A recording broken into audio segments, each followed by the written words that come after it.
Sayın Başkan, değerli milletvekilleri, İYİ Parti grubu adına hepinize saygı ve sevgilerimi sunuyorum.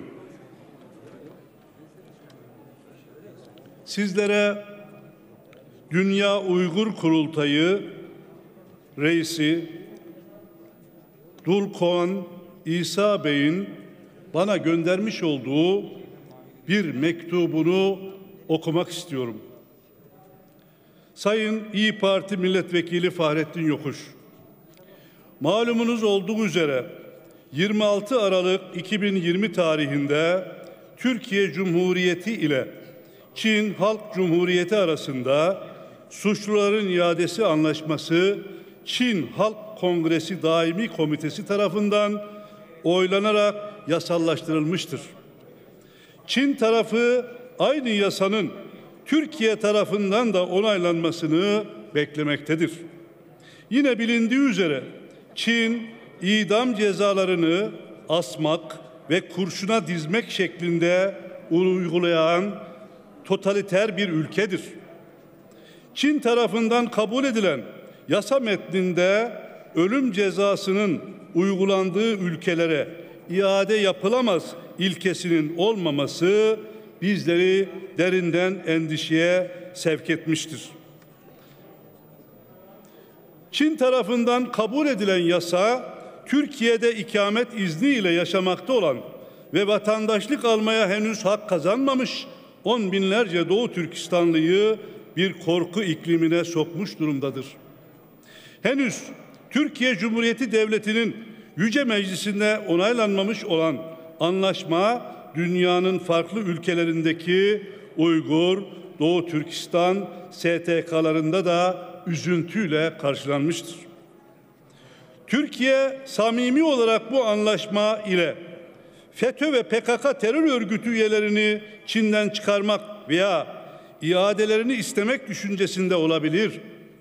Lakin mezkur anlaşma ile Çin'in hedefi ise teröristler değil, masum ve mazlum Uygurların tek umudu olan Türkiye ile arasını açmak, Türkiye'yi ise tüm devletler nezdinde itibarsızlaştırmaktır.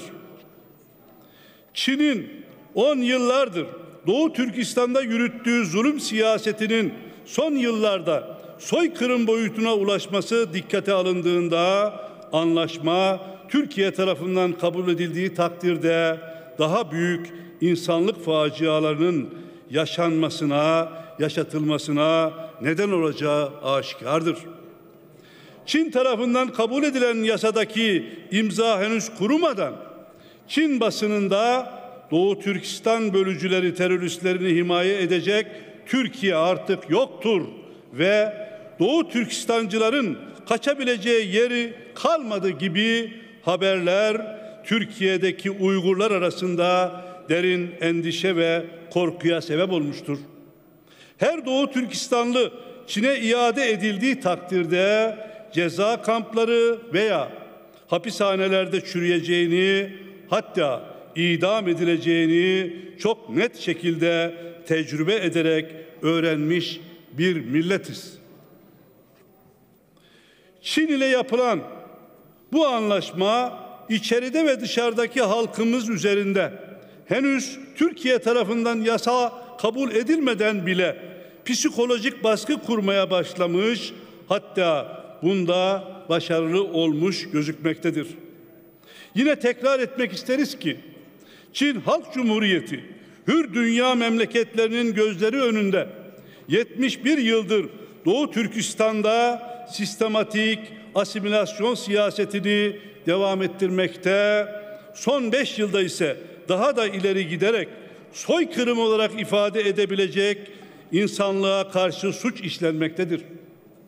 Çin hiçbir uluslararası hukuk kuralına uymadan 1949 yılında işgal ettiği vatanımız Doğu Türkistan'da uygulaya geldiği zulüm siyasetine karşı doğal mecrasında gelişen tepkileri dahi bölücülük ve terörist faaliyet olarak adlandırmaktadır.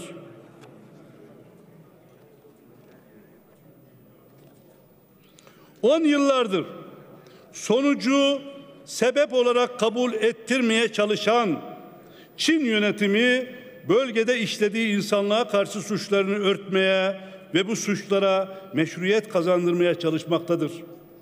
Bilindiği üzere Çin'in Doğu Türkistan'da uyguladığı asimile politikaları son yıllarda uluslararası kamuoyu ve uluslararası toplum tarafından ciddi bir dilde eleştirilmektedir. Mağdur Doğu Türkistanlılar olarak bizler zalimlerin karşısında mazlumların yanında şiarıyla varlığını devam ettiren Türkiye Cumhuriyeti Devleti ve onun saygıdeğer idarecilerinin mazlumların kalbindeki tahtını Çin'in sinsi emellerine alet etmeyeceğine, mazlum Doğu Türkistanlıların feryadına kulak vereceğine ve Çin hükümetinin 20 milyonu aşkın Uygur Türk'ünü topyekün suçlu ilan etme hevesini kıracağına yürekten inanmaktayız diyerek sözlerini bitiriyor. Hepinizin malumu üzere 2017 yılında Çin hükümetiyle yapılan sözleşme henüz meclisimize intikal etmemiştir. İnşallah etmeyecektir de. Değerli milletvekilleri, Çin'in 3 milyon civarında Doğu Türkistan Türk'ünü kamplarda ve cezaevlerinde tuttuğu bütün dünyanın bildiği bir husustur. Birleşmiş Milletler bünyesinde 39 ülke bu hususta Çin'i uyarmıştır. Yine onlarca ülkenin insan hakları örgütleri zulüm kamplarında bulunan kardeşlerimizle ilgili olarak kamplarda inceleme yapma talepleri Çin tarafından reddedilmiştir. Çin devletinin zulmünden kaçarak başta Türkiye olmak üzere çeşitli ülkelere sığınan on binlerce Uygur, Özbek ve Kırgız kardeşlerimizi terörist olarak ilan etmekte olan bir Çin devletiyle yüz yüzeyiz. Hepimiz biliyoruz ki Çin'den kaçarak ülkemize sığınmış olan soydaşlarımızın yakınları maalesef Çin'de ya kamplarda ya cezaevlerindedir. Doğu Türkistan'da yaşayan soydaşlarımıza, dindaşlarımıza sessiz kalamayız.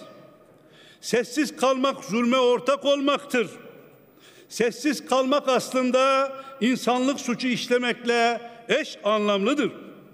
Ben Yüce Meclisimizdeki tüm milletvekillerimizin bu zulme geçit vermeyeceğine bütün kalbimle inanıyorum, inanmak istiyorum.